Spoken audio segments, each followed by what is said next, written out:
Muy bien. Y ahí directamente empezamos. Bueno, denme un segundito que termine esto que está acá. Que no sé qué pasó, que se me murió el login to Facebook. Ah, se me murió internet. Por eso no está. Por eso no estaba streameando. Me da un segundito acá. Eh, bueno, cuando en algún momento aparezca de vuelta Vero Veromata, ahí la tomaremos. Mientras tanto, hoy lo que vamos a abrir el segundo libro, ¿no? Que abre. Que mandé, el de la 12 actos del Buda, exactamente. Entonces, vamos a dar un poquito de contexto a 12 actos del Buda. El autor de este texto es esta persona que está acá, Nagarjuna. No sé si les conté un poquito de quién es Nagarjuna hoy. ¿Saben quién es? O más o menos. Sí, lo leí. ¿Lo leyeron? Sí. Bien, bien, bien. Pero no recuerdo dónde. Ok, vamos a hacer una breve introducción a Nagarjuna, la persona que no va a ser, no sé qué pasó, que se murió todo, tu internet desapareció, pero no importa, bueno, a ver si con Wi-Fi 1 lo engancho. Sí, se desapareció. Desapareció tu internet, sí. Se ha caído tu internet.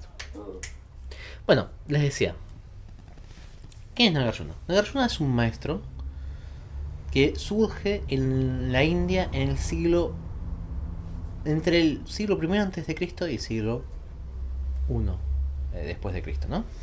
Esencialmente en los primeros años se vuelve activo y es probablemente la figura más importante para todo el budismo después del Buda mismo. Tanto es así que muchos lo dicen el segundo Buda directamente, ¿no? ¿Qué es lo que hace Nagarjuna? Nagarjuna es un maestro dentro de un contexto en el cual el budismo estaba casi en su punto más álgido. Estaba creciendo, estaba expandiéndose, estaba siendo mezclado e interpretado. Y Nagarjuna tiene esencialmente un modo súper interesante de refinar el budismo. El budismo se había hecho bastante materialista y bastante mecanista a lo largo del tiempo. Y Nagarjuna aparece en escena contando que había encontrado los sutras de Prajnaparamita. Nosotros sabemos que hay sutras de Prajnaparamita previos a Nagarjuna, con lo cual probablemente esta sea simplemente una leyenda que tenga que ver con cómo Nagarjuna se focalizó mucho en los sutras Prajnaparamitas. Pero según él, era un príncipe que se ha hecho monje y un día se encuentra con un naga que lo lleva a un palacio escondido abajo del agua donde estaban enterrados los textos Prajnaparamita que el Buda había compuesto. Y acá va a venir una cosa súper importante para entender este texto muy breve que habla de Buda Shakyamuni y que habla de las cualidades del Buda Shakyamuni en el Mahayana, y que yo lo quería dar hoy, justamente porque estamos en un momento en el cual recordamos y practicamos y festejamos el Buda Shakyamuni en el Mahayana, ¿no? ¿Se entiende hasta ahora? Sí, ¿no? Sí. Va al palacio Nagarjuna y encuentra los textos de Prajnaparamita. Entonces sube y empieza a enseñar muchísimo de la experiencia de los textos Prajnaparamita, que si recuerdan ustedes, eran textos que en su momento eran textos esotéricos. Porque a diferencia de los textos del primer budismo, del budismo más Nikaya, en el cual hablaban de cómo la receta para llegar a un Buda, el Prajnaparamita es una cuestión mucho más revolucionaria. Quería transmitir en texto la experiencia del Buda. El gran problema que tenía todo eso es que el mismo Buda había dicho en su momento como que era muy difícil articular. Pero el Prajnaparamita, con metáfora, con anamesis, con poesía esencialmente, intenta transmitir un poco eso, que sea iluminación en forma de texto. Por eso Prajnaparamita se conoce como la madre de los Budas. ¿El Dhammapada pertenece al texto no. primero? No. Sí, a ver, hay un tema, de pertenece al canon Pali. Hay todo un tema que yo no entraré hoy, que lo voy a escribir probablemente en el Buda en la Yerba, que es el tema de la cronología de los textos. Por muchos años se asumió que los textos del canon Pali eran los textos que representaban el primer budismo. Ahora, nosotros sabemos que esos textos se pusieron por escrito más o menos 5 siglos, entre 5 y 7 siglos después de la muerte del Buda. Lo cual es un montón de tiempo para textos orales. Pero como no había un canon completo, fácilmente accesible, la gente, principalmente ingleses, decían, bueno, este canon tiene que ver con el primer budismo. Y todo lo que se de este canon es cosa posterior. Y de ahí los occidentales empezaron a tomar esta cuestión de no, pero en realidad el primer budismo era como un materialismo, era un científico, cuando en el mismo canon ahí tenés hechizos y deidades y lo que sea. Pero ¿qué pasó? En los últimos años se han encontrado muchos textos compuestos varios siglos previos al canon Pali que tienen características mahayanas. Entonces ya de repente no podemos estar pensando, bueno, primero vino el Pali, después vino el Mahayana, simplemente como una respuesta a ese canon Pali, y después vino el Vajrayana como una respuesta a Mahayana. Hay algo de eso. Hay algo de eso porque hay textos que se componen de forma polémica. Pero también estamos seguros que el primer budismo era mucho más variado de lo que nosotros podemos pensar. Y cuando vemos el canon Pali leemos una interpretación particular de ese primer budismo, pero seguramente era mucho más variado. Pasa que no tenemos textos para reconstruirlo, ¿no? Pero los textos que vamos encontrando cada vez más nos dan una idea de que esta idea de Mahayana y Nikaya existía previamente. El Dhammapada es bien del Nikaya, que es un sistema más monástico, más orientado al mérito para generarse, y que hace más foco en, si lo querés ver así, el Buda como persona física, Buda como persona humana. Pero al mismo tiempo surge este Mahayana, del cual Nagarjuna es parte. Y el Mahayana tiene una visión totalmente diferente del Nikaya.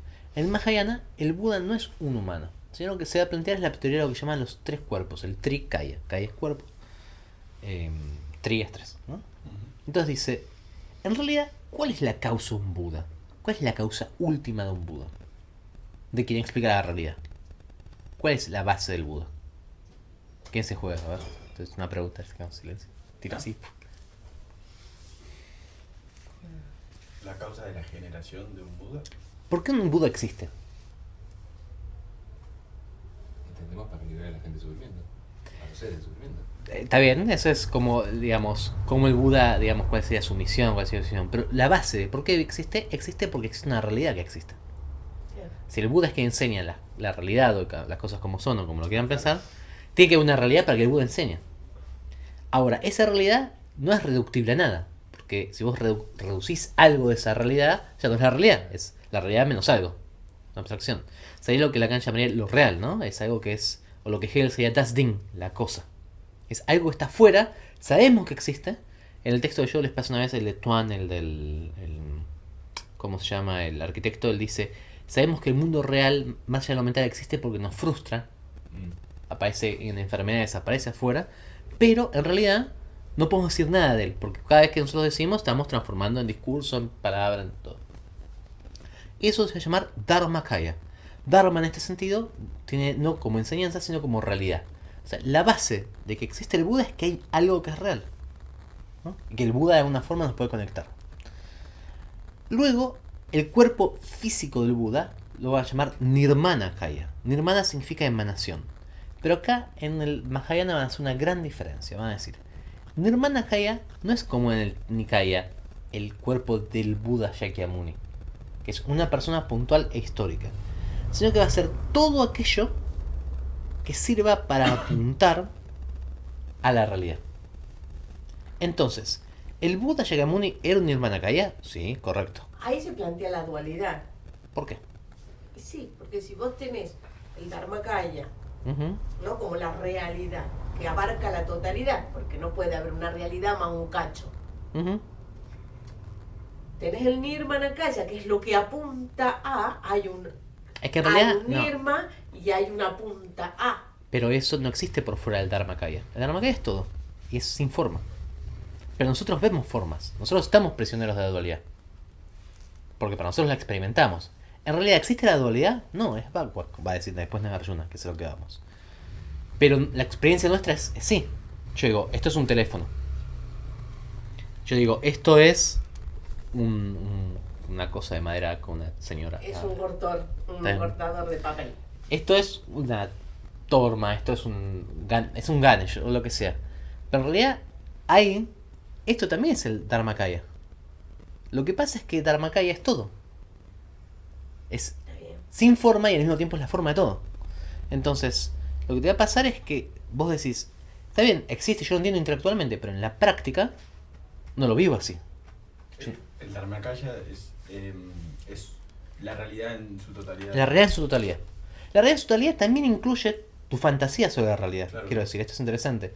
No es que la realidad es la realidad sin tus fantasías. Tus fantasías. Claro, sus imaginaciones también son Dharmakaya. Todo es Dharmakaya. De ahí va a salir el Tathagata Garbha posteriormente, no en este punto, sino 300 años más tarde va a salir el Tathagata Garbha. Pero es esencialmente Los Tathagatas todos los seres tienen esta capacidad. Pero acá es mucho más duro, es todo Dharmakaya. O sea, no hay nada que no sea parte del Dharmakaya. Pero como nosotros nos cuesta pensar eso, hay cosas que nos apuntan al Dharmakaya que llaman Nirmanakayas. Un mantra es un Nirmanakaya. ¿Viste cuando, por ejemplo, hacemos las estatuas? Símbolo. Son símbolos puntuales, no son cualquier símbolo. Es aquel símbolo que de alguna forma te vuelve a esto del Dharmakaya. Y hay dos tipos de símbolos. Lo que en sánscrito se llama Rupakaya, cuerpos de forma. Uno es el Nirmana, que es la forma común, por decirlo, que todos podemos ver. Y otro es el Sambhoga. Sambhoga viene de como gozo o placer. Y el caso Sambhogakaya es aquellos cuerpos y aquellas ideas que son solamente captables en el gozo meditativo. En la experiencia de gozo meditativo. Y son los cuerpos, por ejemplo, de las deidades, con múltiples brazos. Nadie espera que aparezca un señor con 16, 34 brazos. Sino de que poder comprender en esa imagen meditativa que aparece una persona que está meditando mucho tiempo y de repente tiene una visión de esto. De un símbolo. Es un símbolo de un tipo más sutil, por así decirlo, o más rarificado. Y en un contexto particular. Y en un contexto subjetivo, personal e intransferible. Este es el gran problema. El Sambhogakaya, la experiencia de Sambhogakaya, vos podés usar los Sambhogakaya como símbolos. Porque son símbolos como más cargados de sensación. Pero el Sambhogakaya verdadero se capta en tu meditación. O sea, la iluminación es un Sambhogakaya. Señales que quedan feas. O sea, usted. No es un Sambhogakaya. La iluminación, Vero, Es que es otra cosa. podría entrar en esa definición perfecta. ¿Por qué? No, estás por explotar. Pero ya empezó. Me olvidé con toda la bronca de estos días. No, a ver, la iluminación es un Sambhogakaya. La iluminación esencialmente en el budismo es la destrucción de el karma que te genera la oscuración en las dos pilas de sabiduría y de mérito. La iluminación no cambia esta relación, ¿eh?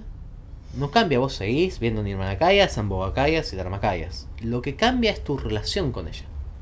¿Entendés? La experiencia tuya. Pero en realidad no es que va a desaparecer el Nirmanakaya. Pensá que si la iluminación implicaría que cuando el Buda se ilumina, todo se vuelve Sambhogakaya, el Buda hubiera desaparecido en luz. Que de hecho son unas críticas que hace Vayubando a la gente que lo ve como muy místico. Él dice, todo el mundo habla de transmirar y de transformarse en luz, ¿sí? Y el Buda estuvo 45 años dando vueltas, ¿entendés? O sea, y diciendo me duele la espalda, me agarró de diarrea. No es eso, digamos, no es puramente eso. Por eso digo, a veces nosotros tendemos a ver como algo muy místico y mágico pero en realidad lo que son tipos de símbolos. Todo lo que te lleve a la iluminación, todo lo que te lleve a ayudar a todos los seres, a sacar la ignorancia, a reducir el sufrimiento, todo eso es Nirmanakaya. La idea es que llegue un momento en que todo lo que vos veas sea Nirmanakaya y Sambhogakaya. ¿no? Como dicen los textos tántricos, que toda forma sea la forma del Buda. Sea forma del Buda. Que todo sonido sea mantra, que todo pensamiento sea sabiduría. Si vos lograste eso, te iluminaste. ¿Entendés? Porque ahí toda cuestión va a ser eso. Al principio es más difícil. Entonces al principio requerimos símbolos comunes, vastos. Una estatua del Buda. Una tanka del Buda. Una tanka de todos los Budas, de los maestros. Cosas que nos lleven nuestra mente hacia eso. Cuanto más avanzamos, no necesitamos símbolos externos. En nuestra propia mente podemos captarlos. Y cuando nos iluminamos ya no necesitamos nada más. ¿Se entiende? O sea que no es Sambhogakaya y Nirmanakaya. Eso no tiene nada que ver. Simplemente Sambhogakaya y Nirmanakaya son como dos niveles en los cuales vos vas progresando para captarlo. Cuando todo sea un Sambhogakaya y un Nirmanakaya, estás iluminado. ¿Se entendió, Vero, o te quedó dando vuelta? Me quedó dando vuelta porque cuando se cuenta la experiencia de la iluminación, por ejemplo, al Buda, que es la única que uno conoce mayoritariamente. Hay un montón de experiencias de iluminación, con los más ácidas, todo eso. Todo lo que es esa experiencia es contada por ellos, relatada, pasada. Es parte de la descripción que vos hiciste del Sambhogakaya, una experiencia subjetiva, intransferible, donde no es Sambhogakaya eso. Sambhogakaya es otra cuestión. Eso es una cuestión que es una experiencia mucho más, si lo querés, narrativa, ¿no? Ese relato igual sería Nirmanakaya. El relato mismo es un Nirmanakaya. Sí, el relato mismo. Como te lleva a esa idea, digamos. Exacto. Esa... Toda la vida del Buda debería ser un Nirmanakaya en ese sentido, ¿no? Todo hecho el Buda. El Sambhogakaya generalmente es una cuestión momentánea, es una cuestión, es una visión. Sambhogakaya es, por ejemplo, lo que pasa a Virupa cuando le aparece Vajrayana y le dice: Virupa, ¿qué hiciste? Es una visión de un momento que reajustó todo rápidamente. Pero no es un relato largo que va pasando en ese sentido. Sambhogakaya es cuando, por ejemplo, vos lees de Naropa, tiene una visión de Vajrayogini, ¿no? Es como que tiene una visión que lo ajusta en su camino y que es un momento puntual. Pero no es una cuestión larga como pasa en el caso del Buda. Yo entiendo que en el caso del Buda tiene que ver más con intentar compartir una experiencia que narrativamente es imposible de compartir, ¿no? Más pedagógica que otra cosa. Yo entiendo que sí. Si vos te fijas, algunos textos, sobre todo textos, por ejemplo, del sur de la India, lo que hablan es que la experiencia de Buda, él dice, y en tal momento él se liberó de Tana, de la sed, se liberó de Raga, del placer, y en tal momento él se liberó de la ignorancia, y en tal momento comprendió la interdependencia. Todo eso de Mara, que te ataca con los cosos, no significa que no sea una buena descripción de lo que uno siente. Pero yo entiendo que hay, por supuesto, una cuestión más pedagógica en el medio, ¿no? O sea, el papel de Mara también es súper interesante. Con lo cual, mi consejo es, no tomen eso como lo que esperan que les va a pasar, sino que a veces hay que tener eso como una especie de historia para transmitir determinadas características. La sensación de sentirse asediado, de sentirse tentado, la sensación de ¿para qué estoy haciendo esto, no? Constantemente. Piensan que Mara, en realidad en el budismo, es una figura interesante. Mara, ¿saben quién es Mara? La diosa es. No, Mara es el dios de la muerte, que es quien está todo el tiempo con el Buda y todo Ese que lo tienta en el... ese que el principal, que cuando él se libera dice: arquitecto, por todas estas vidas he estado buscando y veo que la casa está vacía, ¿no? Y en realidad funciona, es un dios alto, es uno de los jefes de los cielos de los dioses, y en realidad no es un diablo en el sentido cristiano que lo quiere destruir así, es casi como la resistencia de él, ¿no?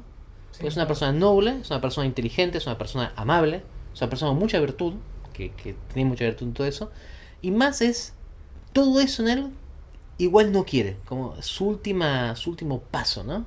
Cuando él vence a Mara, tampoco desaparece Mara, Mara sigue estando allá. Y sigue hablando con Mara y sigue charlando con él. Pero es la condición necesaria para la iluminación. Es la última resistencia. Pero él se puede iluminar Mara. Por Mara, yo entiendo que sí. Por eso digo, para mí es como el anti-Buda, por así decirlo.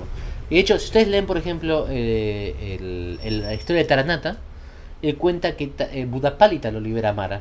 Porque en un momento Budapálita cuenta la historia era un gran yogi.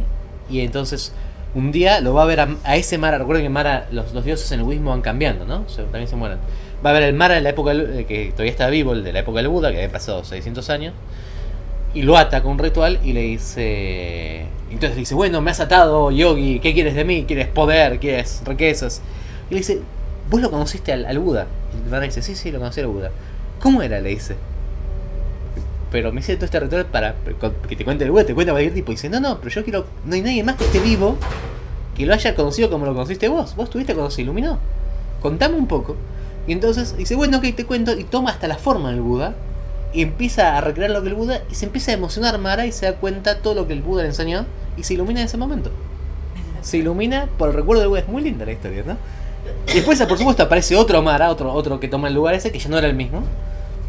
Pero no es una figura negativa, en el sentido que nosotros tenemos el diablo, destruyamos, ¿no? Es por ahí alguien que era como casi el rival y le faltaba esto para liberarse, por así decirlo. Entonces es interesante eso. No hay que proyectar esas cosas. En ese sentido, Mara también es al mismo tiempo una persona que se libera con el Buda, con el Nirmanakaya del Buda, y también es un Nirmanakaya para nosotros, ¿no? Porque nos hace reflexionar en el sentido de cómo a veces los celos y todo eso nos impiden lo que nos falta. Pregunta: ¿toda experiencia en el gozo meditativo es Sambhogakaya? No, por supuesto no. Es Sambhogakaya en tanto en cuanto te lleve hacia la liberación. Por ejemplo, los dhyanas son Sambhogakaya, son una forma de Sambhogakaya, ¿no? Todo lo que vos puedas como identificar simbólicamente para eso, tenga una forma, una deidad, por ejemplo, o tenga una cuestión más simple, a veces una palabra, No un insight, por ejemplo. Un insight, no. Generalmente un insight no, porque eso es como un momento de liberación, de cierta sabiduría. Bien. Es como algo un poquito más, es un símbolo un poquito más armado, ¿no? ¿Qué pasa a veces? Vos estás meditando y de repente tenés una imagen o tenés una cosa y después te acordás de eso y te lleva a seguir meditando, Sí. ¿no? Eso es más un Sambhogakaya. El Sambogakai que nosotros vemos súper complejo, súper armado, yo entiendo que se va generando por gente que practica mucho tiempo a lo largo de muchos años, digamos, ¿no? Y aparte uno puede ver la complejización de los Sambokais en cuanto a técnica avanzando. Los primeros eran el Buda, esencialmente de otro color, y los últimos, que se son, llaman Taka, con 34 brazos, ¿no? Un montón de cosas. ¡Pasen, chicos! ¡Pasen! ¡Hey! ¿Cómo andan? ¿Cómo andan, chicos? Mojados. Mudanza. Mudanza. ¿Dónde me haces mensajes super Yo te contesté. No. Sí, te dije que pasen. ¿Cómo andan, chicos? Pasen tranqui. Estamos justo esperando para empezar el texto en sí. ¿En Entonces, serio? ¿Quieren pasar al baño? No. No, castellano, pobre. bueno, entonces decíamos, a ver. Perdón, Sí. ¿Lo que era todo era el Dharmakaya o el Nirmanakaya? Dharmakaya. Dharma. Dharma. Y entonces, en ese contexto, aparece Nagarjuna. Y Nagarjuna tiene una cuestión que es súper interesante. En este contexto del Mahayana y del Dharmakaya. Nagarjuna es quizás el... ¿Cómo les puedo decir? Es súper buen dialéctico. Y es una cuestión que es súper interesante en la India, que es que va peleando con todos. Y va, discute, y se pelea con uno y se pelea con otro, con budistas, no budistas, lo que sea. Y termina siendo súper famoso por eso. Y eso le permite, le da como el caché para escribir y impulsar mucho su visión mahayana. Es probablemente el primer maestro mahayana que tiene el efecto que tiene ahí. Que el resto era más fringe, sobre todo la mayor parte, digamos, del budismo formal era Nikaya en ese momento. Y Nagarjuna tiene una idea muy interesante. Por un lado, él plantea, y esto habría que verlo, esto se ve, lo vamos a ver otra vez, en el Mula Madhyamaka Karika, que son sus textos fundamentales.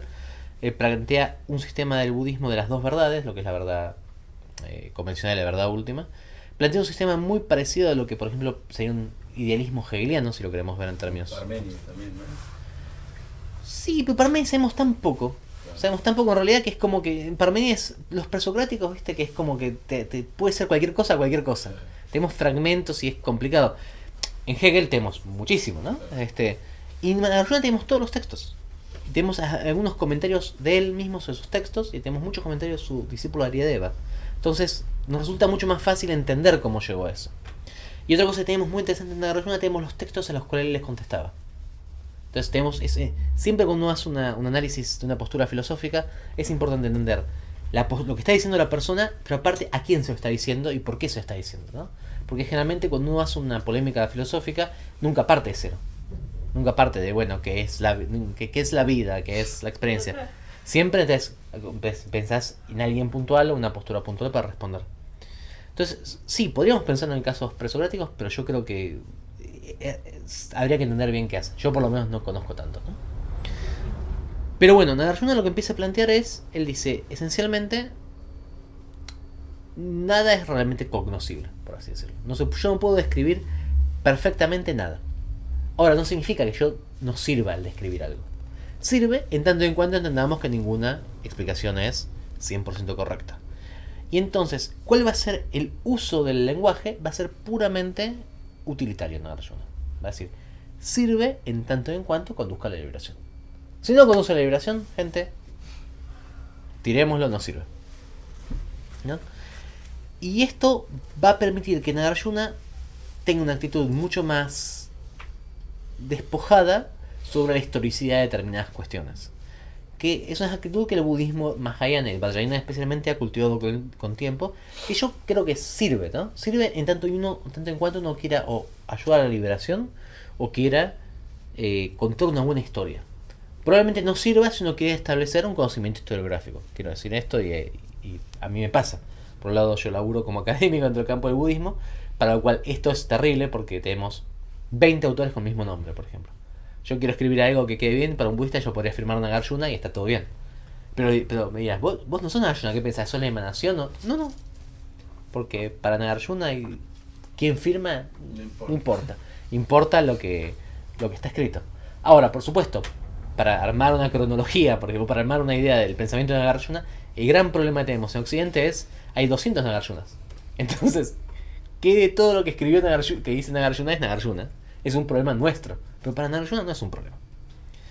Y entonces, en este sentido, él hace mucho énfasis en la historia del Buda que tenga que ver con estos valores mahayanas, en los cuales el Buda es esencialmente cósmico. Es el Dharmakaya. Es la base de todo. Luego, el Buda Shakyamuni, esencialmente es un Buda cósmico y todo lo que hace, en realidad, más que ser el resultado de una situación contextual de un ser humano, es una enseñanza. Todo.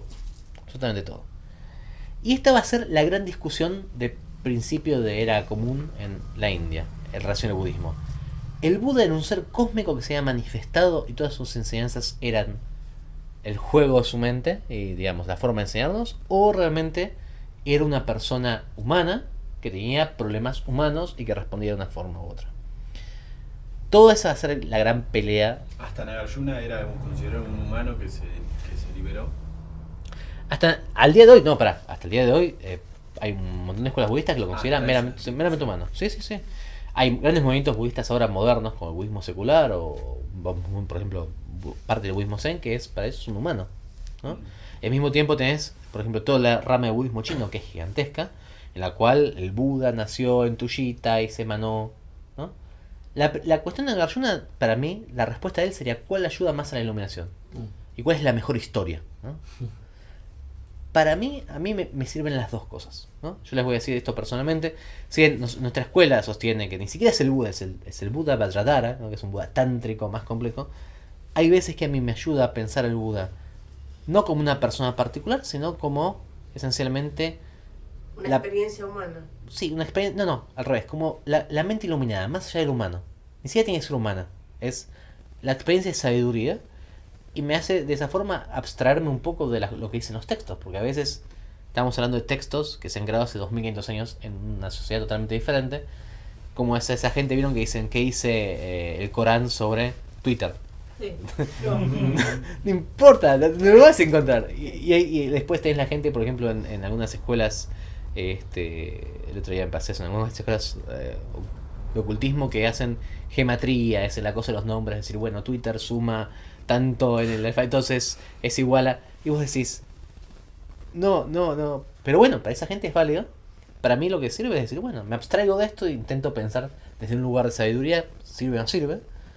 Y por otro lado, a veces me sirve mucho verlo como un ser humano y no pensar que es esencialmente como una especie de deidad que viene a explicar todo, sino una persona que chocó con problemas, que tuvo problemas con su familia, con sus amigos, con un montón de personas, y los intentó resolver como puedan, y eso a mí me ayuda para decir, bueno, ver cómo los resolvió, ¿no? Y tampoco deprimirme, porque digo, bueno, escúchame, el Buda me mataron la familia cuando no quería, entonces si yo tengo un quilombo en el laburo, y bueno, ¿qué le voy a hacer? No es tan grave, digamos. Para mí me sirven las dos, pero históricamente la gente como que fue de una a otra. Yo tiendo a hacer, especialmente cuando hacemos prácticas abiertas, mucho énfasis en el Buda como humano, porque me parece que es como el más aceptable acá, pero ya que estamos hablando del nacimiento del Buda, leamos un texto que es sobre los 12 actos milagrosos o los 12 actos habilidosos. Yo voy a leer, vamos a hacer el esquema tibetano, yo leo una estrofa y explico. Leo una estrofa y explico, ¿les parece? Son pocas estrofas, son 12 solamente.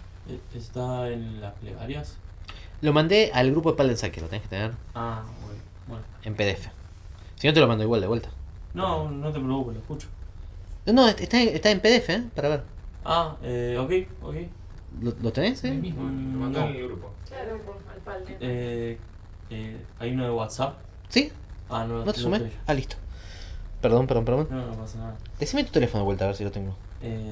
15 56 Dame, 61. dame un segundito. Sí. Tenemos que hacer ruido para que no se escuche en la... No, bueno. después. 56, 61, 67 67, 65. 65. Bueno, no tengo. Espérame que te lo sumo. No, porque no, después le van a empezar a llegar mensajes. Sí, por favor, si alguien está viendo. Sí. ¿Cómo es tu apellido? Me parece... ¿Quién sos? De vuelta. 15 56 11, 56, El autor es 61 61, 67 65. Gracias. A ver si te llega el coso. Ahí está. ¿Sabes qué? Ahora te sumo, pero aparte te mando el... Y negra. Ese te mando. ¿No te sumé? Yo estoy seguro que te sumé ese. Tiene el otro. El Esa de. negra y pelada. ¿No te sumé yo ayer? ¿Ayer? No. Otro día. Esteban. A Esteban lo sumé, ¿Tiene sí. la cuota al día? Pues alguien me dijo lo mismo, me dijo, estoy en el grupo del otro, pero no estoy en el Claro. acá. Acá está el problema. Listo, ya te lo mando, ya te lo Claro, mando. no tiene la cuota al día. Acá está el Gracias. No hay problema, te sumo este. No, rebotó la Parensaquia. Rebotó el pago. Claro. Rebotó el pago. Volvió el cheque. Claro. Rebotó Claro. el cheque, no.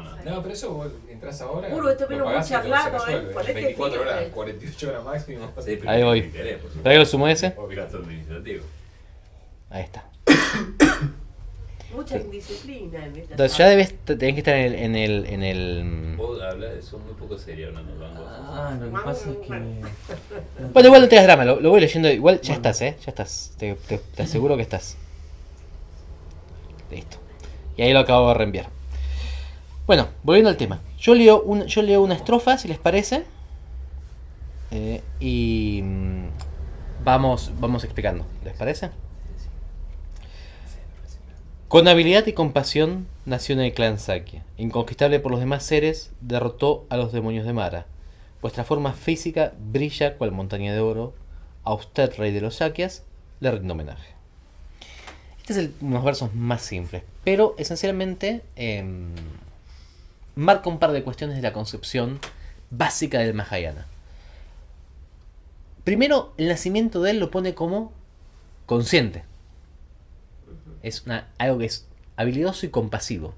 Es la forma que tenía el Buda para elegir esto. En la narrativa mahayana, el Buda está en cielo Tushita. El cielo Tushita es una tierra pura donde se preparan los Budas que van a ser Budas de cada era. En este momento de ahora, el rey de Tushita es... ¿Quién se anima? Maitreya. Maitreya, claro. Es el próximo gran Buda, ¿no? Entonces, cuando los Budas están a punto de ser Budas cósmicos, Budas de una era, van al cielo de Tushita. En ese momento, él eligió el clan Shakya para nacer. Y fíjense que nace con una forma que emana brillo, es como una forma radiante, ¿no?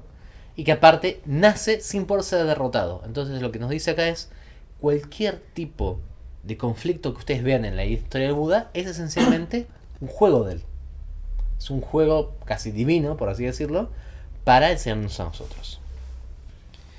A usted lo elogio, quien mostró la realización de la gran mente, la bodhicitta, que completó ambas acumulaciones de mérito y sabiduría, y ahora en esta época, por vuestras vastas acciones, se transformó en el Señor y Protector de todos los seres. Entonces, acá lo está enmarcando al Buda, no como el Buda del Nikaya, sino como el Buda del Mahayana. ¿Por qué? Porque primero de todo, habla de bodhicitta. Si la bodhicitta aparece en términos Nikaya, recordemos la bodhicitta en este caso es la unión, la bodhicitta última. La unión de la compasión y la acción por el resto de los seres con la sabiduría que surge de la vacuidad. No es simplemente ser compasivo. Eso es digamos, la iluminación del Mahayana. Cuando uno perfecciona la bodhicitta, se iluminó. Y aparte lo está definiendo en términos tántricos. Él dice, completó las dos acumulaciones, la de mérito y sabiduría. En el sistema tántrico, esencialmente, uno tiene que hacer como dos grandes focos. Tiene que sumar sabiduría en el sentido de insight, en el sentido de conocimiento ritual, mágico, meditativo. Y al mismo tiempo tiene que sumar mérito, que mérito es como el karma positivo o el soporte físico necesario para poder ser un Buda. Por ejemplo, una forma de entender sumar mérito puede ser hacer, por supuesto, obras buenas. Otra forma de sumar mérito también es dejar de hacer cosas y retirarse, ¿no?, del mundo, porque de esa forma puedo dedicarme más a la práctica meditativa. Otra forma puede ser, como la forma que hacen los Chakravartins, dominar el mundo.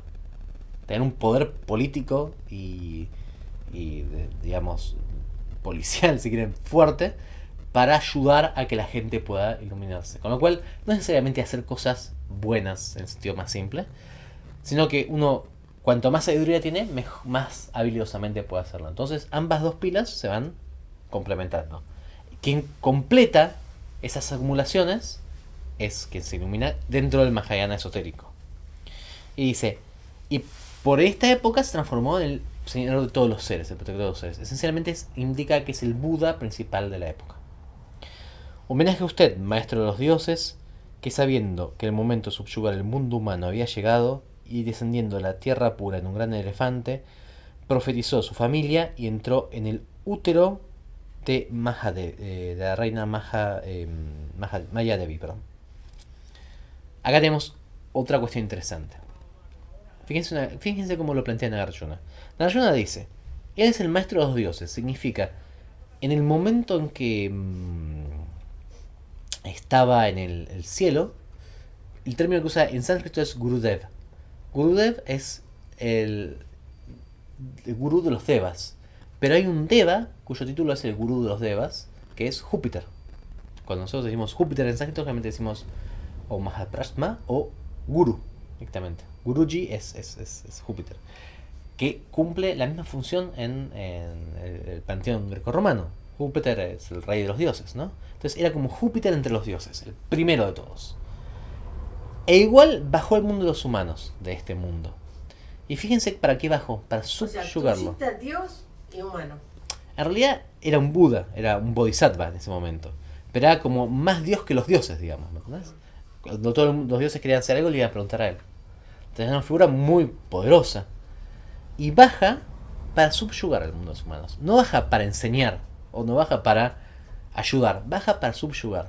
Y eso tiene que ver mucho con la idea de que tiene el Mahayana, especialmente Nagarjuna, del Buda como rey. Si bien en el Nikaya y en la mayor parte de las formas dicen que el Buda deja el poder real, hay una historia que creo que aparece en la de Bertolucci, en la película de Bertolucci, que es cuando él se va cuando van a nacer, un astrólogo le dice a su padre, va a haber dos posibilidades. Si él no sabe nada de espiritualidad, va a ser el rey de los hombres. Y si él sabe de espiritualidad, va a ser el rey de todos. Y el padre dice, no, rey de los hombres está perfecto, y no le enseña nada, ¿no? Pero igual el Buda tiene un carácter siempre bastante marcado guerrero. La casta guerrera, todas sus metáforas son guerreras. Son ir a la guerra, nos atacan, la flecha envenenada que nos dispara el enemigo. Todas son metáforas de estilo concretas guerreras, no son metáforas como los brahmanes que hablan de las 1000 caras de Brahma o los puntos infinitos. Son metáforas combativas. Sus hijos son los jinas, los conquistadores. Sus iluminados son los arhats, los destructores de enemigos. Es toda una cuestión guerrera, esencialmente. Entonces acá baja como entra un rey victorioso. Viene a subyugar por el bien de los seres, pero subyuga, voy a decir. Y en ese sentido, la actividad de subyugación es la tercera de las 4 actividades kármicas, que es el Vajraya Karma, es el karma de magnetización, van a encontrarlo. Pero en realidad puede ser como encantamiento en el sentido de magia. Es el que de alguna forma convence, pese que el otro quiera otra cuestión, a hacer lo que uno quiera. Pero es una subyugación no peyorativa, digamos, ¿no? ¿O sí? Es que no hay una subyugación peyorativa, es una cosa compleja, porque para nosotros tenemos una idea del poder y de la voluntad que no existe en este contexto. La subyugación, déjenme contaros una historia, total que no es de esto, pero por ahí sirve para entender. Es un término súper interesante. En la India, en muchos casos, hay historias, sobre todo en el hinduismo, de ascetas que doblegan a los dioses. Y la forma de doblegarlos es ser tapas, que es un término que va a aparecer también cuando decimos el ascetismo en el budismo. Estamos hablando de tapas. Tapas es algún tipo de práctica que me genera mucho mérito. Más que sabiduría, me genera mérito. Y yo después puedo usar ese mérito para algo los dioses. Entonces, por ejemplo, hay muchos tapas de alguien quiere destruir a los dioses, un asura va y por ejemplo, Raktabija, por ejemplo, que es una ayuda famoso que lo que hace es hace mucho tapas, y lo que logra es que aparezca Shiva y Shiva le dice, bueno, te tengo que dar algo porque tenés demasiado tapas. Primero le manda diosas para tentarlo, porque si rompe su concentración en eso, la va a pasar re bien, pero va a perder tapas. Pero él no rompe concentración, se vuelve tan fuerte que le dices, te voy a tener que dar algo. Y él le dice, yo no quiero ser derrotado por... primero tiene una forma, dice, yo no quiero ser derrotado por ningún dios. Y entonces generan una diosa que se llama Durga, que lo mata, que es la diosa de la guerra. Y en su segunda vía dice, no, yo quiero que cada vez que alguien me toque, mi sangre salte y de cada gota surja un nuevo yo. Y así voy a dominar el mundo. Entonces nadie lo puede atacar. Y lo que hace Durga emana a Kali, y Kali toma toda la sangre y nunca llega a tocar el suelo. Y de esa forma se lo consigue destruir, ¿no? Pero el tapas funciona como subyugación de los dioses. O sea, Y está perfecto, y los dioses no pueden decir no. Cumplió la regla, cumplió la regla, entonces se subyuga. Y entonces uno dice, pero ¿es bueno o malo que se subyugue a los dioses? Es puramente mecánico, ¿no? No tiene una cuestión moral. Entonces, si vos me decís, ¿es peyorativo? No hay peyorativo. Subyugación siempre tiene que ver con una capacidad mayor. Es totalmente poco ético para nosotros, ¿no? Pero si una persona subyuga a otra, especialmente con buenas intenciones, siempre es positivo. Claro. Aunque para nosotros sea horrible, es como, no sé, no, te voy a meter en cana para que no te mandes cagadas. Horrible, horrible. O, no, estos chicos se portan así, los voy a atar y los voy a pegar hasta que aprendan a no vestirse como se visten. Terrible. Pero en este contexto, el que tiene más poder, de alguna forma, se entiende que lo consiguió, ¿no? Es complejo, complejo. La subyugación no es atracción. Atracción es parte de subyugación. La atracción es una forma recontra positiva, si querés, de la subyugación. Yo soy tan atractivo que necesariamente me prestas Magnético, atención. claro. Piensa en los influencers en Instagram. Un influencer es una forma positiva de subyugación, en la cual ahora hay unas fotos que son fantásticas de influencers en Chernobyl, puede salir la serie, no sé si la vieron. Toda gente hermosa poniéndose en un lugar. Es posible, pues, exponiéndose a la radiación. El camarada, el Tovarich Radiación se va a encargar igual de eso, ¿no? Pero es gente que está acostumbrada a simplemente atraer la mirada y laburar de eso, de atraer la mirada, ¿no? Esa es una forma pacífica de subyugación.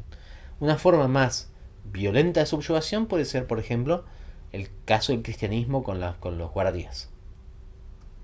Y la forma de justificar era, lo hacemos por el bien de sus almas. ¿Entiendes? Sí, queremos salvarlo. Queremos salvarlos. Y eso es subyugación también. La cuestión es que en el budismo no está separado uno de otro. No es te traigo y es subyugación buena, te subyugo a la fuerza, subyugación mala. Depende de cuán... No habla de los medios, no habla del medio por el cual se ejerce la subyugación. Puede ser un medio violento, puede ser un medio pacífico, puede ser un medio que sea. Todo depende de tu estado, digamos, tu nivel de sabiduría. Y no implica subyugación, no significa unir de alguna manera por el tema de subyugar, de unir de alguna manera lo que uno quiere que pase. Sí, sí, sí. O sea, hacer algo para que vos, para sumarte, Pero, aunque vos no quieras. Claro, el tema es ese, aunque vos no quieras. Acá el tema no hay algo de voluntad en esto. Porque el Buda, o cualquier Buda, debería estar más allá de todo el conocimiento nuestro. Ergo, lo que nosotros podemos pensar, igual es menos válido que él diga. Y esto es una cosa que choca mucho, quiero decir. Pero que quiero que también sepan la parte, el concepto del budismo, especialmente este budismo mahayana medieval, es jerárquico y es feudal. Por eso los mandalas son un Buda en el medio y todo el resto al lado ordenados, ¿no? ¿Esto a nosotros nos parece bien? No, a mí, no sé si a nosotros, a mí no me parece bien. A mí no me gustaría que pase. Pero es parte de la visión del Buda como un príncipe, ¿no? Cuando viene el príncipe así y dice, bueno, ahora inclínate ante mí. Es como, ¿vieron Los Caballeros de la Mesa Cuadrada de Monty Python? Vean Los Caballeros de la Mesa. Sí. Es increíble. En un momento es el rey Arturo y en un momento hay un campesino le dice, campesino, ¿dónde está el camino a Camelot? Y el chabón le dice, ¿y vos quién sos? Dice, yo soy tu rey, Arturo. No, vos no sos mi rey, yo no te voté, le dice. ¿Y pero vos quién sos? ¿Por qué sos rey mío? Porque la dama del lago me dio la espada, como se llama. Le dice, mira, Excalibur. la espada de Excalibur. Las trolas de los lagos que te tiran con espadas no son la base de un gobierno representativo, ¿no? Lo terminan matando al chabón, lo tienen ganas piña. Pero es muy bueno y es eso, ¿no? ¿sí? Entiendan que es parte de, digamos, del contexto este. Entonces cuando dice subyugar es esto, es voy a subyugar a los seres por su bien. Y desciende y entra él en el útero de la madre. Es puramente una decisión del Buda. Volitiva de él. Dice, homenaje a usted, príncipe de los Yakyas, nacido tras 10 meses, en el auspicioso Robel de Lumpini, donde Brahma India lo reverenciado, vuestras marcas sagradas, probando su destino iluminado. Acá tenemos otra cuestión del Buda como otra cosa que un ser humano. Nace, después de 10 meses, un mes más de lo normal, nace con los dioses como parteros, reverenciándolo, y nace con lo que se conocen las marcas de la iluminación. Son 32 marcas, que no vamos a listarlas, pero son orejas grandes, hay membranas en los pies, el órgano sexual está casi inexistente, ¿no? Marcas que lo ponen como algo más que humano. Entonces, en este sentido, era ya alguien diferente de entrada, ¿no? Que se podía apreciar. Y de hecho, mucho del budismo mahayana de esta época va a tener que ver con intentar entender esto de las marcas de la iluminación. Lo cual yo creo que es un tema complejo, ¿no? No creo que esto soy de vuelta personalmente yo no creo que haya marca de iluminación, sino miren lo Virupa, que es lo menos parecida a marca de iluminación que tiene. Pero Virupa, nuestro fundador, que está acá, ¿no? Es gordo, feo y negro. O sea, es como si uno ve las marcas de iluminación es con piel de color claro, ¿no? Y borracho. Y borracho. Y borracho. Y un gran borracho. Gran borracho. Pero Esa imagen de Virupa que está en el texto, ¿es Virupa humano? Virupa, sí, siempre es humano. Ah, pues por ahí era Sí, un es tan Zamboa feo que Kaya- parece que no, claro. Claro, no, sí. Era un Por eso era bonito, Virupa. pero por ahí. Pero no, era un negro. Entonces, Era un negro cordobés. homenaje a usted, león entre los hombres, que con juvenil vigor mostró su habilidad en los Juegos de Magadha, donde triunfó sus orgullosos competidores y demostró que nadie sería su puesto rival. Esto es una cuestión súper interesante. En el Nikaya, el Buda nunca sale de la casa de los padres. ¿Se acuerdan? Que lo mantiene el rey Suddhana. Sí. Pero es probable, y es una teoría que no se puede comprobar, pero yo creo que es bastante correcto, que el Buda haya ido hacia Magadha, que era la capital del reino donde estaba Suddhana, que no era de él, era un rey cliente en cualquier caso, era como un noble más que un rey cliente, ¿no? Y se haya formado en la universidad. ¿Por qué? Porque mucha gente de la capital de Magadha lo reconoce después en los diferentes diálogos, y aparte él tiene un nivel de discusión filosófica que, si bien no es el mejor ni siquiera dentro del budismo, él mismo dice, Shariputra está más formado y es más hábil en el discurso, es mucho mayor que el que uno podía esperar de un guerrero de formación provincial, digamos. Es probable que él haya ido a participar en el centro cultural de Magadha. Y es unos casos acá en donde Nagarjuna recoge esto. Él recoge la idea de que fue y compitió como en la Universidad de Magadha y ganó absolutamente todos los premios. Ustedes se fijan, por ejemplo, con el pequeño Buda de Bertolucci, que recoge mucho de la tradición Nikaya, esto no puede haber pasado, porque él no había ido a la casa. ¿Se acuerdan que teóricamente sale y tiene las cuatro La dimensiones? famosa 4 puertas, todo eso. Pero acá está diciendo, no, él fue, compitió, se hizo famoso y después volvió. Que yo lo veo más probable, ¿no? Por el tipo de discurso que tiene. Homenaje a usted, que cumple con los modos convencionales del mundo y sin cometer errores mantuvo una reina y cortesana. Por sus acciones habilidosas gobernó el reino completo. Acá hay una cuestión que es interesante. Otra vez la idea del rey, pero aparte la idea del rey poderoso. Él dice, él fue súper correcto en la forma que se estuvo y aparte pudo satisfacer, y esto es una cuestión terriblemente machista, por favor, a una reina y un grupo de cortesanas. Sin que ninguna se peleara, sin que ninguna cosa, ¿no? No tenía un Todo órgano medio. casi inexistente. ¿Cómo? No tenía un órgano casi inexistente. Y ahí está la virtud. Ahí está la virtud. claro. Que con eso y todo. Claro. Freud tiene unas mejores cosas, tiene un texto que se llama Text Totem y Tabú, que mucha gente se ha equivocado en leerlo como si fuera un texto de antropología. Y él dice, es una especie de formulación mía como es, y que está el padre de las sordas, que esencialmente es previo a la civilización, que es el que las mantiene todas satisfechas.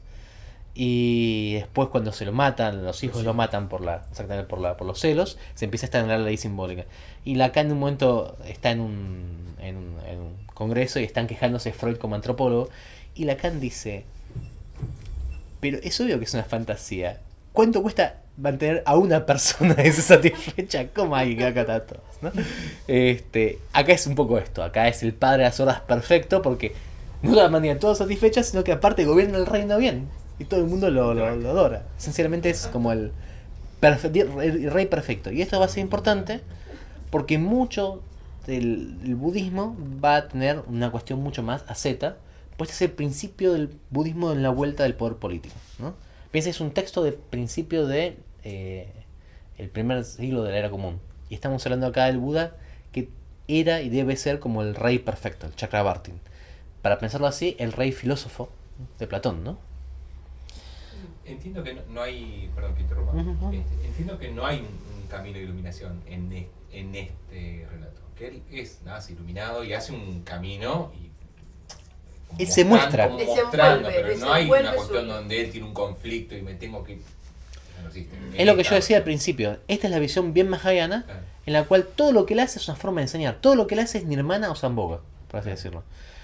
Y por eso, para mí, tiene un uso. Y a veces yo también prefiero el otro, en el cual el Buda es un tipo que se levanta y dice, ¿qué hago con esto? Digamos.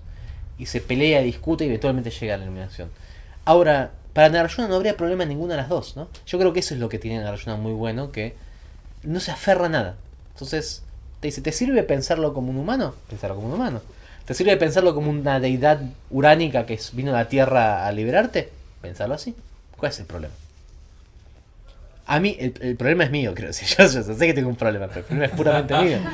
Esto es de Nagarjuna. Dice, homenaje a usted, quien viendo al samsara como fútil, renunció a la vida de un dueño de casa. Y viajando en el cielo, se coronó a sí mismo frente a Stupa Vishuddha. Acá, de vuelta, estamos diciendo, ¿no? El como se llama, esta cuestión de enseñanza. Lo que dice es,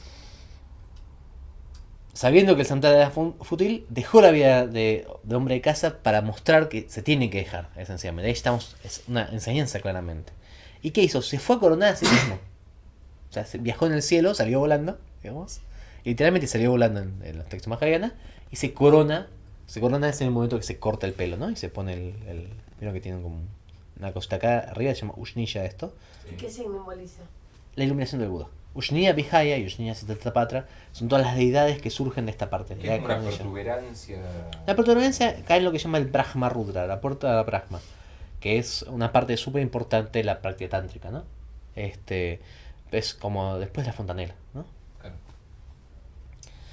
Dice, homenaje a usted que perseverando hasta la iluminación, por 6 años practicó las austeridades en la ribera del río Neirajñana y perfeccionando hasta el fin la diligencia, consiguió el supremo Samadhi. Es decir, acá estamos quizás la única parte que lo muestra como un Más humano. más humano, exactamente. Es, aún habiéndose coronado un Buda, igual hizo las austeridades e igual llegó al Supremo Samadhi. En este caso, Supremo Samadhi es Anuttara Samyak Sambodhi. Con lo cual, la mayor parte de los comentaristas de este texto te dicen, no, él se había iluminado en el Nirvana del Arhat. Y estos 6 años lo permitieron llegar a ser el Buda Supremo, por así decirlo. Este es el momento en el que él se vuelve un Buda cósmico. También podría leerse si él era un Buda cósmico de entrada, para que lo hizo, ¿no? Pero bueno, de vuelta la idea es que es toda una enseñanza lo que hace. Dice, homenaje a usted, quien queriendo dar sentido a vuestros esfuerzos de tiempo sin fin, se sentó inmóvil en la postura de diamante bajo el árbol Bodhi Magada y consiguió la perfecta deidad, la iluminación suprema. Acá de vuelta es, el Buda desde el principio ya viene haciendo esto, ya empieza esencialmente iluminado. Entonces, lo que hace al sentarse en el árbol Bodhi es darle sentido. Lo que está queriendo decir es, crea una historia. Hay una ceremonia, ¿no? Como que nos pasa a un ritual. No sé si es un ritual. Sí, un ritual en el sentido de que lo invieste el sentido a lo que estoy diciendo. Pero no es que él hace el ritual y por el ritual lo hace, se ilumina, sino que ya está iluminado, pero dice como, bueno, démosle un cierre a esto, pongámosle un nombre, me voy a sentar. Sí, puede ser un mito, un discurso, una idea, un símbolo. Le vamos a hacer y voy a ser yo sentado ahí. Homenaje a usted que en su compasión miró a los seres vivientes y giró la rueda del Dharma en los lugares sagrados como Varanasi, estableciendo discípulos de los 3 vehículos. Y acá viene la parte más difícil. El Buda se ilumina. Podemos pensar que está iluminado antes y lo marcó como dijimos recién.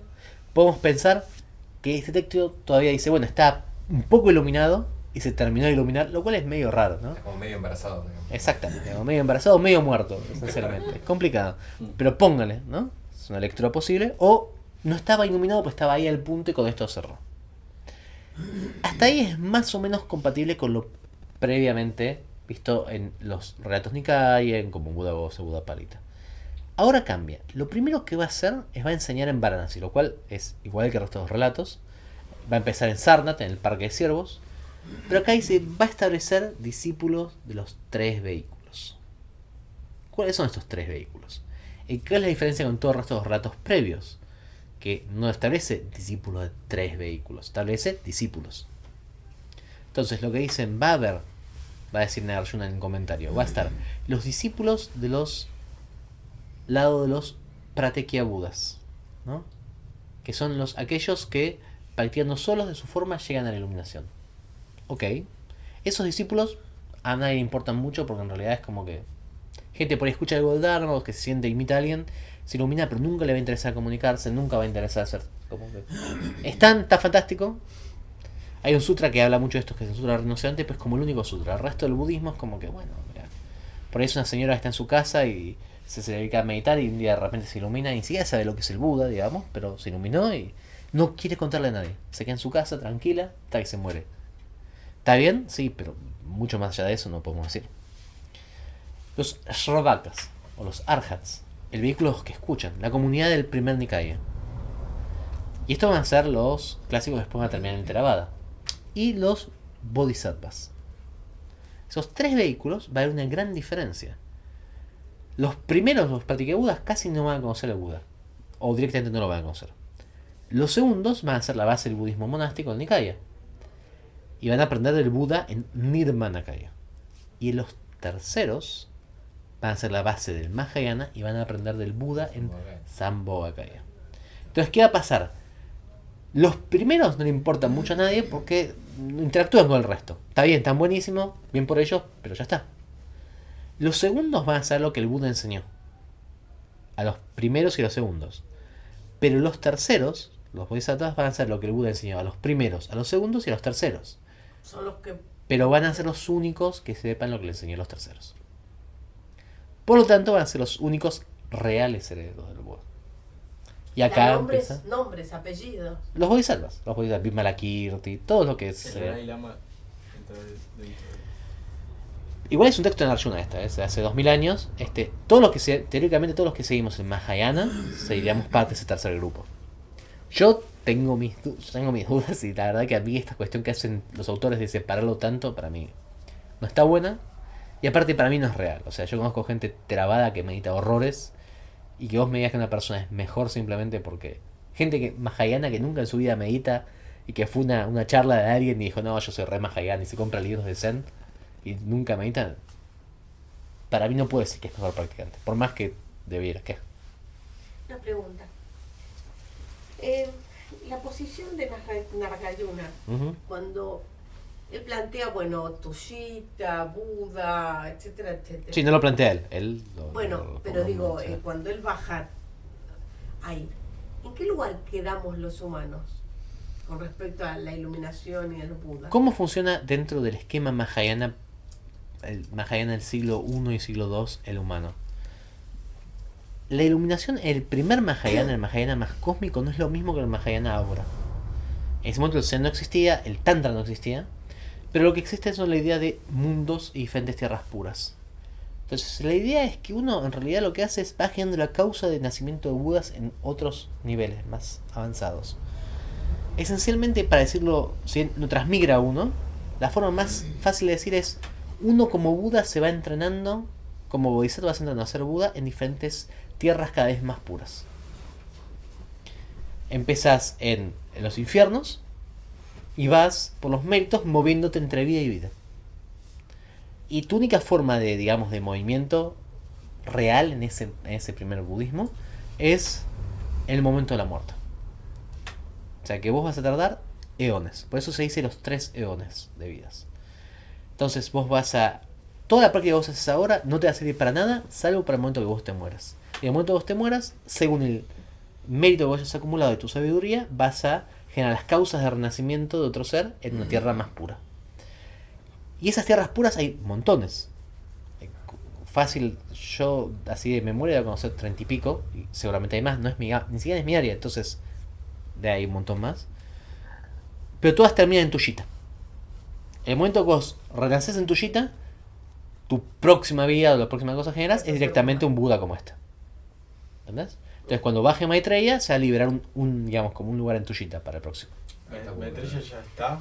¿En Tushita? Teóricamente sí. La cigüeña no me trajo. Ahí está Bóvero. Está teóricamente vivo ahí esperando que se desaparezca el budismo acá. Cuando se aparece el budismo viene una época de oscuridad donde no hay budismo y después vuelve el ciclo de vuelta. Y aparece Maitreya y empieza así, ¿no? Ahora, en ese esquema, los humanos son un paso más. Son igual que un animal o igual que un fantasma. Es un paso en la rueda. Es un paso en el cual puedes generar mucho mérito. Pero no es... El Buda es como algo diferente. ¿Cuál es la única escuela? Extrañamente es la escuela, es como una cosa que nos resulta re extraña a nosotros, pero es el mayor parte de los budistas del mundo. La escuela más grande en número de budistas, que es la escuela amirista, la escuela de tierra pura, es este tipo de budismo. En donde vos haces el Amitabha, Namo Amitabha, Namo Yabutsu o lo que sea, y en el momento de la muerte, lo que vos estás queriendo es renacer en la primera tierra pura, la más cercana a la tierra. Y vos no te vas a iluminar y te vas a transformar en Buda acá. Te vas a morir y entrar en la tierra de la mitad. Y ahí tampoco te renaces como Buda. Renaces como alguien que aprende en la tierra de la mitad. ¿Se entiende? Y recién te haces Buda en el momento que llegas a Tushita. Por ahí te haces un Buda como Maitreya, por ahí generas una tierra pura como el Buda de medicina, pero tenés que llegar hasta ese mundo. Entonces es como una especie de escala, si lo querés ver, una escalera de mundos, por así decirlo. Es raro. No se va a poder. No sé, yo no sé. Viene medio complicado, ¿no? Está mucho subir escalera, pero está como mucho. Entonces, ya estamos terminando, gente. Prometo. Homenaje a usted que destruyó a los enemigos maliciosos, derrotando a los 6 maestros tirtikas, a Devadatta y el resto, así como los maras en Varanasi. Fue el poderoso sabio victorioso en la batalla. De vuelta a la cuestión de lo militar, el guerrero mágico. Es muy parecido, ¿saben aquí en Occidente? A la idea de, por ejemplo, Odin, ¿no? Es este extraño que viene, que es guerrero, pero por otro lado contiene el poder mágico sencillamente en sí. ¿Y cómo lo muestra? Primero derrota a los maestros tirtikas, que eran 6 sabios en Varanasi, que es como el centro espiritual de la India, en debate. Y los humilla, los pasa por encima. ¿Eran brahmanes o hindúes o...? Eran védicos en ese sentido, ¿no? médicos? Eran brahmanes védicos, porque había otros. Brahmanes es una casta, hay varios tipos de hindúes, pero eran como súper conocidos, digamos, y él los derrota y los expulsa. Hay una cosa que vamos a hacer, que es el primer luna que tenemos después de saqueada de agua, que van a ver ustedes siempre que está Vajrapani empujando a un grupo de gente. Esa es la expulsión de los 6 tirtikas por el Buda, ¿no?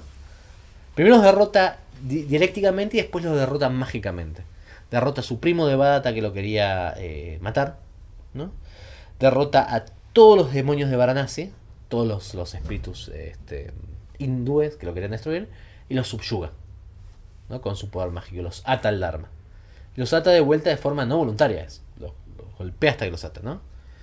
Entonces de esta forma es bien guerrero, ¿no? Los transforma, los conquista. Dice: homenaje a usted, quien llevó a cabo milagros en Sravasti, sin igual en esplendor de los 3 reinos, y mediante las ofrendas de dioses, humanos y otros seres, causó que las enseñanzas se incrementen y prosperen. Y acá de vuelta está la cuestión más mágica. Va a Sravasti y ¿qué hace? Fíjense qué cuestión más interesante. En algunos tipos de budismo, por Dignaga habla mucho de esto, es un lógico, el siddhi, el poder mágico, es lo peor que puede hacer un budista. No significa que no le venga a uno en la práctica meditativa, pero es lo último. Porque una cosa que dice Dignaga con mucho sentido, citando un texto atribuido al Buda, es: sí, está lleno. Y aparte, cuanto más ignorante la persona, ni siquiera tiene que ser genuino. Uno lo puede imitar, puede hacer una ilusión, digamos, ¿no? Entonces, el sí no puede ser la marca de un Buda. ¿Se entiende? Porque es como, no sé, David Blaine. Imagínense David Blaine o Chris Angel o cualquiera de los magos estos famosos. ¿Serían Budas dioses en esa época? Porque no es que te hacen aparecer una cosita, salen volando por el cielo, como que... terrible. Entonces, eso no es la marca de un iluminado. Eso es la marca de habilidad, esencialmente. Es una habilidad. Y acá, esa habilidad es la marca del Buda. ¿Cómo logra inspirar a la gente? Con poderes mágicos. Crea un palacio mágico y le pide a todos los seres que hagan ofrendas para generar el mérito. Y mediante ese mérito, las enseñanzas viven. ¿Se entiende? Sí. Homenaje a usted, quien empuja al perezoso al Dharma, que dejó su cuerpo inmortal como el Vajra y pasó el Paranirvana en la pura residencia de Kusina Nagara. Y acá yo voy a hacerlo con el último, lo voy a unir y ahora comento los dos. Homenaje a usted, que para mostrar que en realidad no había perecido y que para los seres del futuro pudiesen ganar mérito, emanó un tesoro de reliquias y causó que sus restos corporales fueran divididos en 8 porciones. Esto es esencialmente el tema de la muerte, y es quizás el punto más interesante en todo esto. En la versión que Nikaya de la muerte del Buda es un texto llamado el Nibbana Sutta. En él el Buda está caminando, le ofrecen comida en mal estado, le ofrecen cerdo en mal estado, se descompone y se muere. Una muerte recontrahumana, digo. Piensa una muerte descompuesto, tirado en el coso, con dolor de estómago, muriéndote ahí intoxicado. Y él les dice, él muere muy sereno, con mucho dolor, pero muy sereno, y él les dice: sed vuestras propias lámparas, no hay nada que yo haya... Yo nunca enseñé con las manos cerradas, es decir, nunca guardé nada. Seguid las enseñanzas importantes y descartad las relativas. Y con eso el Buda se muere. El gran problema fue que nadie le preguntó que se morirá. ¿Cuál es la importante y cuál es la relativa? Y ese va a ser el primer problema del budismo. El gran problema del budismo es qué es importante y qué no. Y cada uno va a tener una idea diferente, ¿no? Entonces, pero el Nirvana Sutra, el Maha Nirvana Sutra, es un sutra mahayana, presenta otra forma totalmente diferente. Si el Buda había sido esta deidad que había bajado del cielo Tushita, ¿cómo se murió? O sea, y parece una muerte tan humana, no es que fue muerto como Jesús en la cruz por sus enemigos, expiando los pecados, o como Muhammad murió después de una vida larga, o como Zoroastro también murió muerto por sus enemigos, perseguido por el mal. Entre fuegos se Claro, fue. acá el tipo se descompuso. Bueno, entonces lo que van a decir es, esencialmente el Buda se va, pero no se va. Entonces elige la peor de las muertes, la elige él, para mostrar que todos los seres van a morir y para sacar toda idea de que la muerte por ahí no llegaba a los fenómenos compuestos, pero al mismo tiempo deja shariras, deja en el cuerpo, que esto lo dice esta versión y el Maha Nirvana Sutra, no el Nibbana Sutra. Dice, deja en el cuerpo, marca, se divide perfectamente los huesos del en 8 y cuando los ponen para cremarlo, se generan 8 reliquias. Esas son las famosas que llevan por el mundo. O que dicen que llevan por el mundo. Mira, yo no diría depende de lo que vos... ¿Te sirve eso? Si te sirve, son esas. Digamos. Es probable que no. Pero esto no, son cuestiones de fe en ese sentido, que yo creo que son útiles. Entonces él dice, hace esto, hace las dos cosas. Y acá da como las dos respuestas. Sí, me muero porque soy un hombre, pero no me muero porque soy Buda. ¿Las reliquias son huesos? Las reliquias son, las shariras son cuando vos te morís, te creman en los países budistas, y después lo que tiende a pasar es que los huesos se empiezan a quebrar y se contraen por el calor. Generalmente lo que tiende a pasar en algunos casos, en casos de gente que se conoce que es súper avanzada, se quedan huesitos que tienen forma de Budas sentados o de cosas, quedan pedazos de huesos. Que también es probable que cuando se muere un gran maestro, vaya alguien, agarre y talle así rápido una forma. O con mucha interpretación de lo que... O con mucha interpretación. Yo, por ejemplo, tengo la foto, tengo una reliquia chiquita en casa en Marrero, tengo una foto de una reliquia importantísima de la Shakya, que es la de Sakya Pandita. Y yo tengo que decir que adorando a Sakya Pandita, yo siendo devoto de Sakya Pandita, haciendo una práctica de Guru Yoga para Sakya Pandita, pues una foto arriba de mi coso Sakya Pandita, leyendo todos los libros así, igual yo miro ese hueso y yo digo, la pucha. ¿Qué imaginación que hay que tener para tener que esto es un Buda sentado. Es una... Pues ahí esto podrían ser los ojos, esto podría ser las piernas, o podría ser, no sé, otra cosa. Eso creo que es una cuestión recontra devocional, ¿no? En ese sentido. Pero está bueno saber que existe la posibilidad, ¿no? Y yo creo que lo interesante de Nagarjuna es que te dice las dos cosas. Te dice, se murió re mal para que aprendas, y aparte no se murió, ¿no? Pero esta es la concepción esencialmente del Mahayana, y yo lo quería tratar hoy porque somos una escuela Mahayana. Lo que pasa es que somos una escuela Mahayana en Occidente, en el siglo XXI, en donde la concepción Mahayana más tradicional nos choca mucho. Pero a veces nosotros tendemos a ser más Theravada, si quieren verlo, que los Theravadas mismos, que les encantan las reliquias y las cuestiones de ¿cómo se llama? De fe. Y terminamos como una cosa rara, ¿no? Con lo cual, este texto es como una forma de entender al otro Buda, al Buda cósmico, al Buda que está presente todo el tiempo. Y para cerrar esto, déjenme contarles que hay un tercer libro sobre la muerte del Buda, que es un tantra, que se llama el Buda, yo creo que se los conté, ¿no? El Buda Kalpita Tantra Raya, que es un texto tántrico que es una vuelta, Sí. una cargada, por así decirlo, una especie de parodia al Mahaparinirvana Sutra. Porque una gran parte de la práctica tántrica tiene que ver con cuando este Mahayana más místico, más cósmico, empezó a crecer y se empezó a hacer cada vez más, como más fuerte. Llegó un punto en que todos los textos eran como cartografías celestes, ¿no? Historias de las vidas, de tierras puras, formas en las cuales uno podía saltarse varios mundos más rápido. Todas formas de iluminación que no tienen nada que ver con estar bien. Y el tantra, con el énfasis en el cuerpo y en la liberación de la misma vida, era como lo opuesto a eso, ¿no?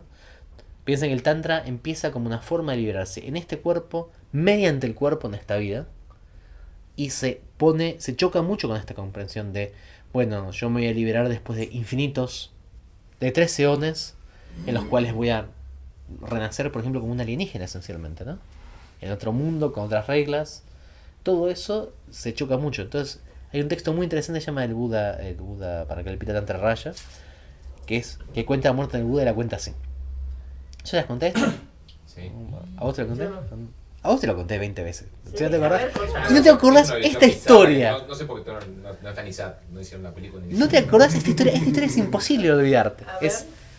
Está el Buda por morirse. El Buda tiene, como siempre, 80 años. Pero en Ay, esta versión... Sí. qué Ah, genial, sí, contala. ahí se acordó, ¿ves? En esta versión, el Buda está queriendo acostarse con una Daikini de 16 años. Entonces la Daikini está como corriendo, pero no demasiado rápido, porque el Buda no corre muy rápido. Entonces está como tentándolo, acercándose que lo va a agarrar, y cuando lo va a agarrar se escapa, ¿no? Y así está un rato y el Buda ya está grande, y entonces finalmente la agarra a la Daikini, se le cae encima y le agarra un paro cardíaco. Y entonces la Daikini sale corriendo y le va a decir a los Budas y Bodhisattvas, che, estábamos por hacer algo y se nos murió el Buda. Y llegan los Budas y Bodhisattvas con todos los discípulos que combaten la pan, y está el Buda con los lienzos bajos, en rigor mortis, por así decirlo. Y entonces, dicen, ¿qué hacemos? Porque onda, está desnudo y erecto, el Buda sentado, tirado ahí. ¿Qué hacemos con el maestro? Y otra Daikini decide que si nadie va a aprovechar el rigor mortis, ella lo va a aprovechar. Entonces, bueno, está ahí y nadie lo usa. Entonces se sube y empieza a tener relaciones con el cadáver de Buda, que a esta altura era claramente un cadáver. Y entonces empieza a gemir en su placer, y los gemidos, como es una Daikini bastante airada, salen en forma de armas y van al reino de los Nagas, que son, recordemos, un pueblo budista. Es totalmente budista y no hay razón para la cual los ataquen, pero los Nagas empiezan a ser muertos por el hechizo de la Daikini. ¿Por qué? Nadie entiende. Entonces los Nagas van y dicen, Rayos Nagas, nos están atacando desde la superficie. Rayos Nagas sube y es la Daikini. Entonces le dice, ¿pero qué estás haciendo? Nosotros también somos budistas. ¿Cómo que está el Buda muerto? ¿Me entendés? ¿Qué hace? Acostándose con el Buda muerto. Estamos de luto, ¿qué hacemos? Y entonces la Daikini, ese momento, alcanza el clímax, y alcanza el clímax con tanta fuerza que hace estallar al cadáver del Buda directamente, de la fuerza de su orgasmo. Qué grotesco. Y sale volando la cabeza y pega contra una piedra, y la cabeza del Buda se abre como si fuera un coco. Y adentro de la cabeza del Buda está escrito el Tantra Buda para Tantra Kalpita Raya, ¿no? Y después dice, y esto es lo que decía dentro de la cabeza del Buda. Y ahí empieza la historia. ¿Por qué? Porque todo esto no es inquietud, nadie tiene la mínima idea, pero yo tengo mi teoría personal de que es una forma, digamos, de volver al principio, digamos, a bajar un poco hacer esto que hacía tanto Nagarjuna, ¿no? A no tomar ninguna de las dos cosas como real. Nosotros podemos pensar un Buda diferente que un señor de 80 años que se muere. ¿Podemos pensar el Buda como un señor de 80 años que se muere? Sí, y es útil. ¿Podemos pensar el Buda como un señor que muestra que se muere, pero en realidad es algo que es más allá de eso, y lo que importa es la base de la experiencia? Sí, es útil. Pero si lo único que pensamos es que el Buda era un señor eso, y pensamos, era ese tipo en ese momento, y nos quedamos sin acceder, perdemos algo. Si lo único que pensamos es que el Buda es una especie de alienígena que bajó de Stargate y queremos pasar 10 millones de años para liberarnos, perdemos algo. para mí, en cierta forma, los tantras en sentido, ese tantra particular, funcionan como una crítica a ambas dos cosas. Podrían criticarlo más escolásticamente, sentarse y decir, sí, esto en realidad podemos pensarlo, pero eso ya lo hizo Nagarjuna y lo hizo inmejorablemente. Entonces, para mí, la forma que hicieron, dijeron, vamos a ir a hacer nuestro relato punk y vamos a ser lo más bizarro posible y todo el mundo se va a tiene acordar. muchos años, sí, más o menos, digo. 84, 85. No, digo, es bien antiguo. Es un tantra del siglo VII, digamos. O sea, no es de la misma época de Nagarjuna, pero digamos, Pero son sí, era 1300 y antiguo. pico de años para atrás, digamos. Claro. O sea que, sí. Entonces, es eso, ¿no? Yo creo que todos estos sistemas son útiles. Ustedes elijan el Buda que más los inspire. Este es el truco para mí, es el truco de Nagarjuna. De esta historia no me olvido. Y nada, y si pueden, especialmente este lunes, que es el lunes, el de vuelta, es el día del Buda especial, por favor practiquen, que va a ser una gran ocasión. Va a estar todo el mundo budista practica, bueno, no todo el mundo budista, todo el mundo budista que no es Theravada practica este día, ¿no? Que es todo el mundo budista que no es Theravada igual es el 90% del mundo budista, porque los chinos practican y eso ya como que suma absolutamente todo el resto. Con lo cual, si quieren practicar un día que todos los budistas estamos practicando, es este. Y por primera vez en años nos tocó un día que es feriado, con lo cual no pueden practicar todo el día, háganse 1 hora más de meditación si pueden, pero sería un golazo. ¿Les parece? Sí, perfecto. Gente, vamos a hacer para terminar la dedicación de méritos, que está al final de esto. Repitan conmigo. Que a través de esta virtud yo alcance el estado del omnisciente y de este modo supere todas las limitaciones. Pueda yo liberar a los seres de una existencia cíclica, donde las olas de nacimiento, vejez, enfermedad y muerte surgen violentamente. Comparto los méritos que he ganado en la práctica del Dharma sagrado de la Gran Vía, para que todos los seres sean dichosos en encontrar enseñanzas puras y genuinas. Con mi poder voy a erradicar completamente todas las fuerzas negativas, las doctrinas extremas, la variedad de enseñanzas falsas y el resto de los males que aflijan a los seres. Que todos los seres a lo largo de sus vidas en los mundos obtengan el mérito y la sabiduría ilimitada, y de este modo se obtenga el tesoro inagotable de todas las cualidades, métodos, sabiduría, concentraciones y poderes. Sarva Mangalam. Muchas gracias, gente. ¿Qué pasó esto? Bueno, nada, como habíamos